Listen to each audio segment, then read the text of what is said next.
It's time to get the vintage Numatic George back together. Although it doesn't fully look like it, this has been washed, polished-ish, and lays before you now in a pile of parts, ready to get back together and get back to sucking at life again. So, let's get on with it.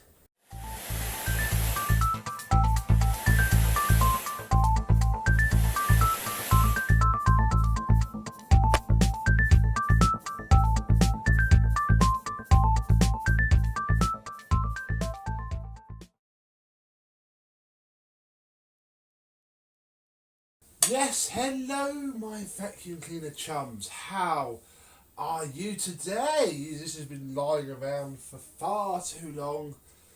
Really is time to get it back together and hopefully working again. So how did it come up? Not 110% lovely, it has to be said. And that's mainly just age and wear. You see, the machines as a whole are very, very resilient. But they do get absolutely trashed. I mean, that is lime scale on there.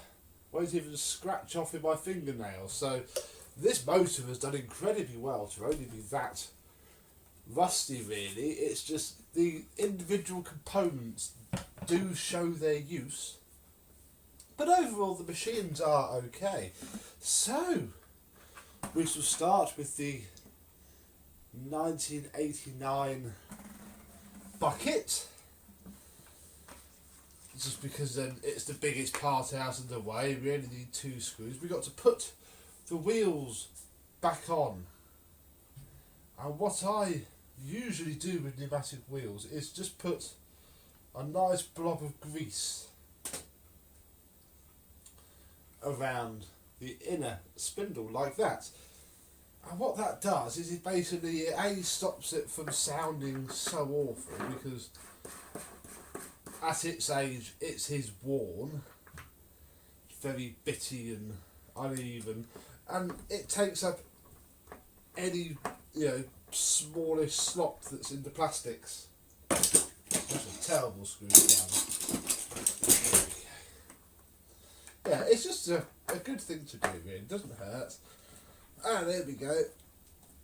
So I'll do that, look. I mean, that's near silent. But if we stick this on here, I can't reproduce that. Come over here, there we go.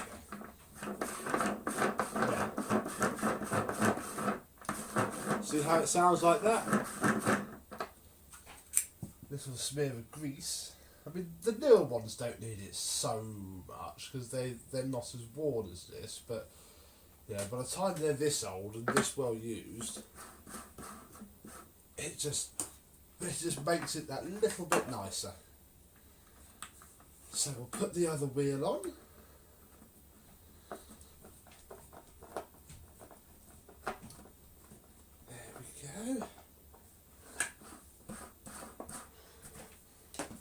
Then we can put these wheels on. I'm not going to grease these ones up too much because they spin absolutely fine and you can't separate that part anyway, at least I've never been able to.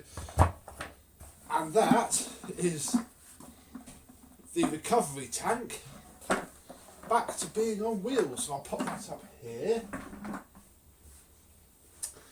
And now we need to busy ourselves with the rest of this stuff, really. So, got to remember what goes where. Now, it's not quite that difficult. We start with this, which is the base, and as you can see, I've been a bit busy with the hot glue because this is a pump deletion job. Apparently, somebody told me, pneumatic collector, that it will still lose suction through those holes, which I didn't fully believe, because in theory it should be sealed up from here. But never hurts to fill your hole in. So I got the hot glue gun out, and here we are. Now obviously there are two motor rubbers.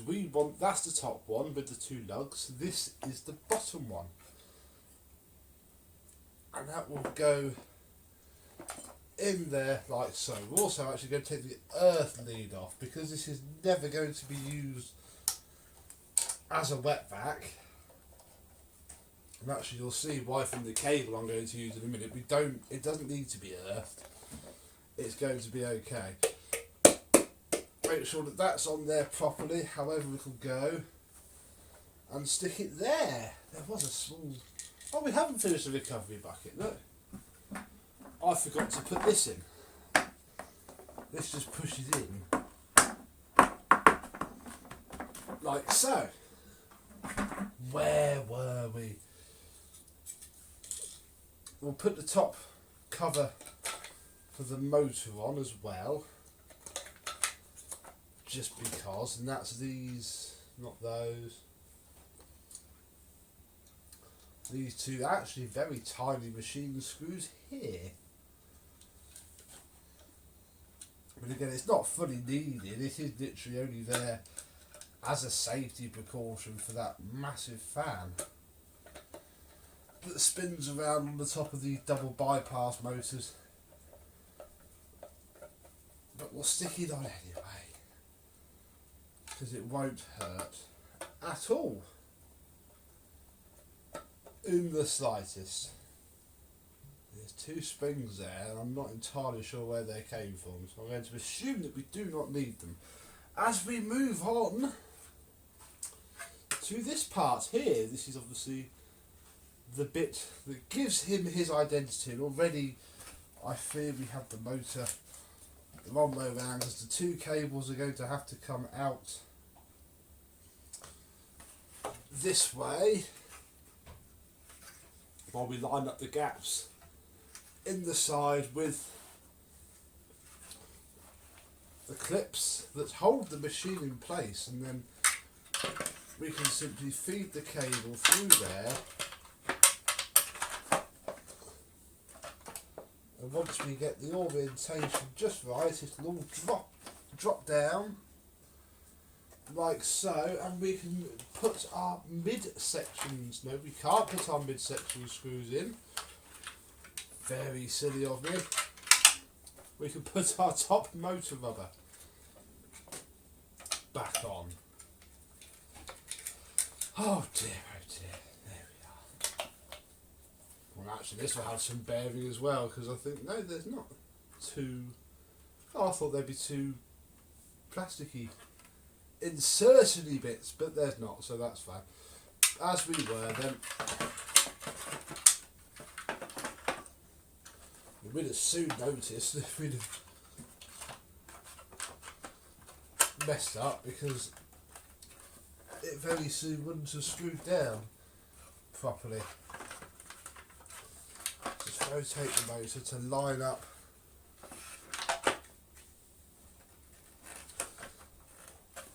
everything, because the motor has to go a certain way. That's too far.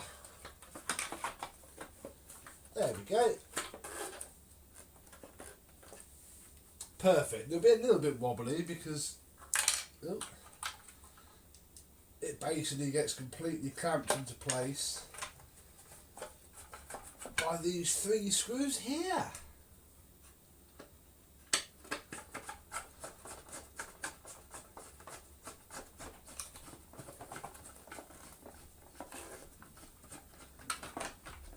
Which aren't even touching the three holes. Right.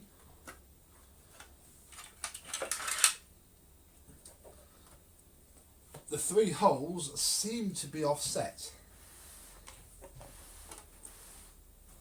So when that happens, do not fear and simply flip everything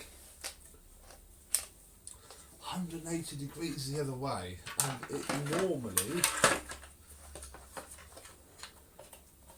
let's get the motor rubber into position because the little bit clips over something else. It normally works out, aha, and falls into exactly the right spot. When these things are keyed and only work one way, they're saying that I'm still not getting this screw to bite. The rest are.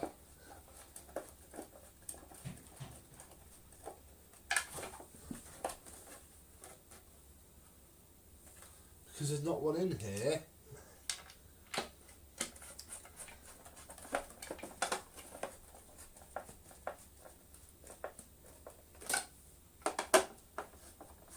There we are. All 3 screws in. We can check that our 2 clips work. Marvellous, and we are ready for the next step, which is to fit the cable and the switch, and this, which I forgot to clip onto the side of the motor, which is very important. It's the thermal cut-off, so I shall get this on off camera and then we'll come back and finish off the wiring. There we are. I is back with the cable, and I've had a look at the photos of the machine before I had it apart. Oh, and I've worked out where this goes. Where are we? There we are. Doesn't actually go on the motor at all, does it? It clips onto here with, or in line with the mains cable. From the looks in my photos, this seemed to just be sort of pushed down there. So we'll push it down there so at least it can rest inside the motor and hopefully not rattle. And then we need to bring these 2 cables through here, using all the, well, the 2 cable bits that we have to go roughly there. So we can fit our cable, because yes, none of the wet pump is going anywhere near this. Oh, I'll do that off camera because I can loosen a screw without having to completely dismantle it. Yes, the original cable is not going back on, neither is the pump, and thwarted. We have ourselves it's a used but, you know, better piece of flex. It's not earthed. I don't actually believe it needs to be earthed now that, you know, this hasn't got a wet pump. The owner doesn't own any wet kit for it. He's never going to sell it. He likes it too much and uses it, which is why he's paying me money to tart it up. So we can bypass all of the original wiring paths. We can bypass everything really and just turn this into an on-off suction cleaner. Sort of like so. Then we just plug, as per the pneumatic PCB deletion, we simply plug those in there. We'll have to run the cable through here, I think. Yes, there we go. Put the cord grip through. Yeah, it's all rather easy really. Then we've got the cable retaining grommet,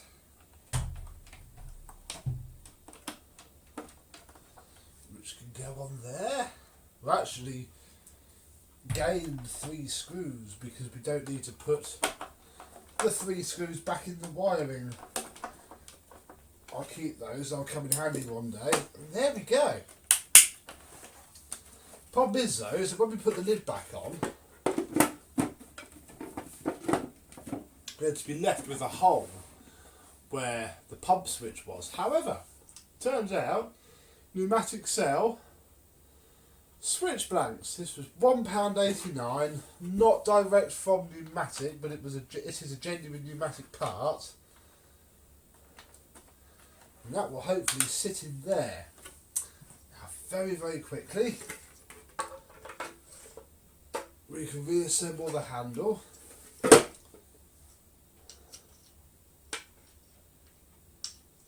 Which might be a touch tricky actually, because you can't get at this from the inside.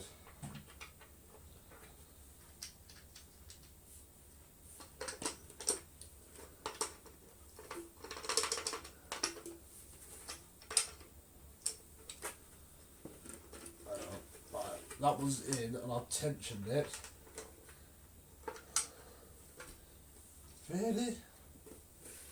That must have gone in better before. Ah! That's what these springs are for. Spring will go in first. Then the metal brackets. That's quite clever. I hadn't even realised that. I didn't know where those springs came from. So in theory then, 1, 2, and we have our lid. I'm very quickly just going to release these 2 screws. Hopefully just these 2. Yeah, that will do. Just to put that back on. Because I didn't do that. Then we can lower the lid on.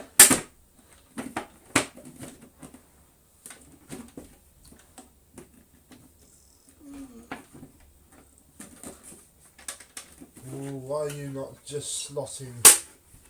Ah, that's why. All the cables have popped out. All of our cabling has mucked itself up. There we go. Switch bracket's a little bit wobbly. It's a genuine part as well. Oh well, I'll grab the bin down, the bucket down, so I can flip everything over. And we can put the 4 screws back in underneath. And if I kneel up, I can get a good angle.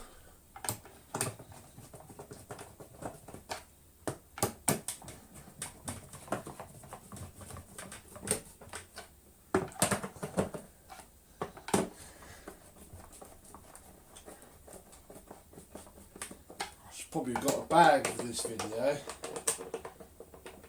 but I haven't got one yet, so we shall have to wait until I pause the setup to switch it on for the after video to stick a bag in it. Not the other video, in a minute, the next scene.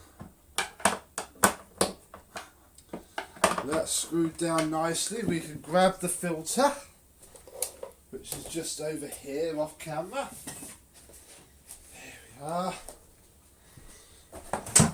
So then I can drop the filter on, drop the top on, and Mr. George is alive again with a nice single piece cable look. So we'll do the cable up as has been done for the last 20 something years, judging by all the cables all tangled up. I don't know where this bit of cable came from. I gave the guy choice. I said that I've got a used piece of cable I can fit for nothing really, get it out of the way, or I can give you a brand new bit for 15 quid, and he chose sensibly the used cable, which is fine by me. I will pretty it up a little bit. It is a bit filthy, I won't lie.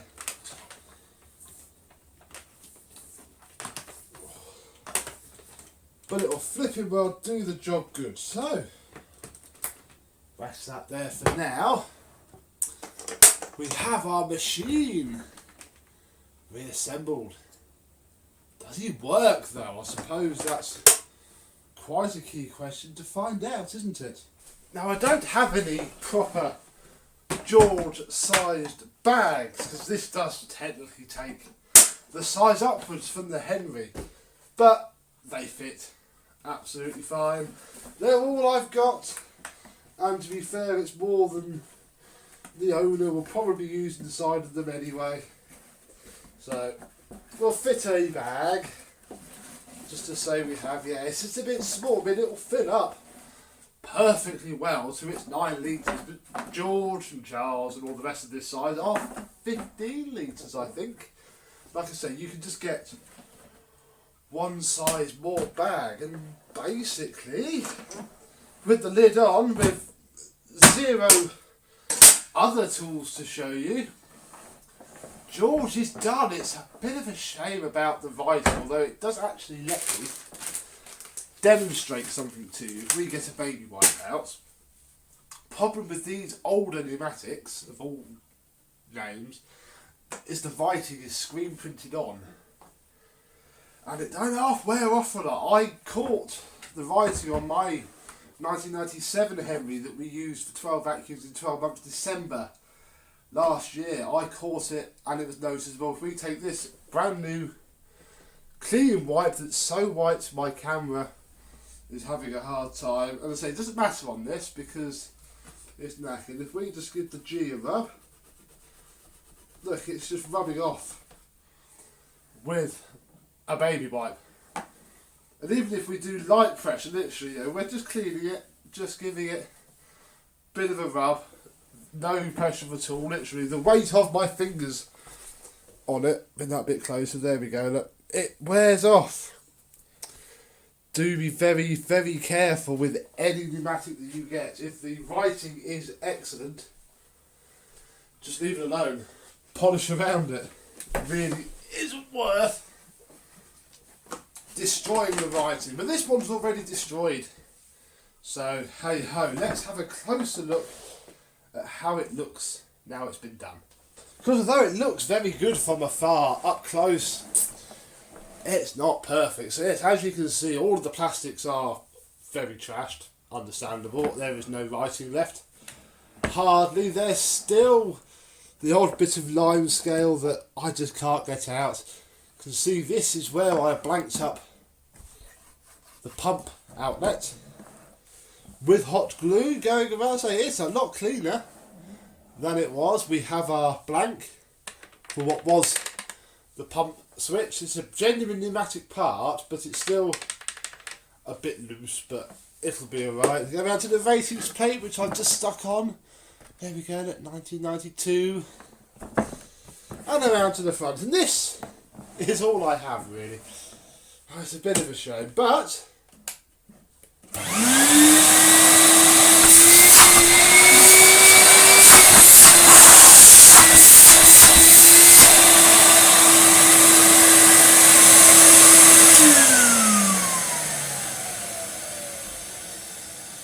there is nothing wrong with how that runs at all. That runs really, really, really well. Problem with these is they just get abused. And they take the abuse, but they're not, they're not fab. It's almost a shame the guy wants his back, because it's make an ideal motor donor for a better condition older you want. It's also a bit of an example as to why I tend to stay away from old 3-in-1 machines. As much as I would love an original old George with all of its tools, would never say no to one of those. But yeah, you would see a unit like this on Facebook for 30 quid. Buy it now, no tools. For a start, you couldn't use it wet because you haven't got the float in it. You might have the float, but even with the usual full wash up, you know, I scrubbed that with a stiff brush. I probably could have soaked it in descaler if it was a concourse one rather than just a repair. Probably could, but I didn't. And yeah, where's that baby white one? It's just, this is quite good. I've seen worse. Yeah, I mean it comes off with effort. but they are it's such a gamble. And it's a gamble that you should pay the least amount of money for as possible. But it is a George nonetheless. Don't have many Georges on my channel because I do not own one, and they're never cheap. Really, they always hold their value, and so they rightly should. So this is off to go back to being a dry vacuum once more, but with a motor like this.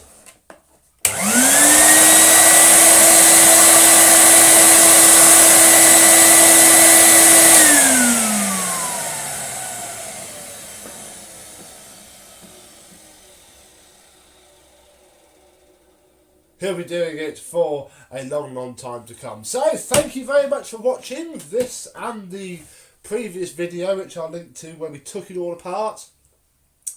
Hope you've enjoyed. As I say, it's a little bit of a how-to guide possibly if you've got one of these. But they are ever so simple anyway. And it's just an excuse to look at a pneumatic, which I know are always popular. This is a proper pneumatic. None of this newfangled stick-on-face outlining writing, weedy, rubbishy EU 600 watt motor. This is a proper George. This is from the era where pneumatic had proper build quality, proper strong machines. Obviously they can still be trashed, but yeah, this is the pneumatic that I remember from this era. This is the era of pneumatic that probably got all the collectors liking them, because they realised that this Henry that they had when they were a kid was actually from 2003, and it died after 4 years because it stuck its carbon brush and burnt its motor out. So they went out and got an old one and had an epiphany. Yeah, there we go. Don't quite know where I was going with that. So we shall come straight back to reality and say thank you very much for watching. I hope you've enjoyed, and I shall see you soon. Bye bye, George. Bye bye, you.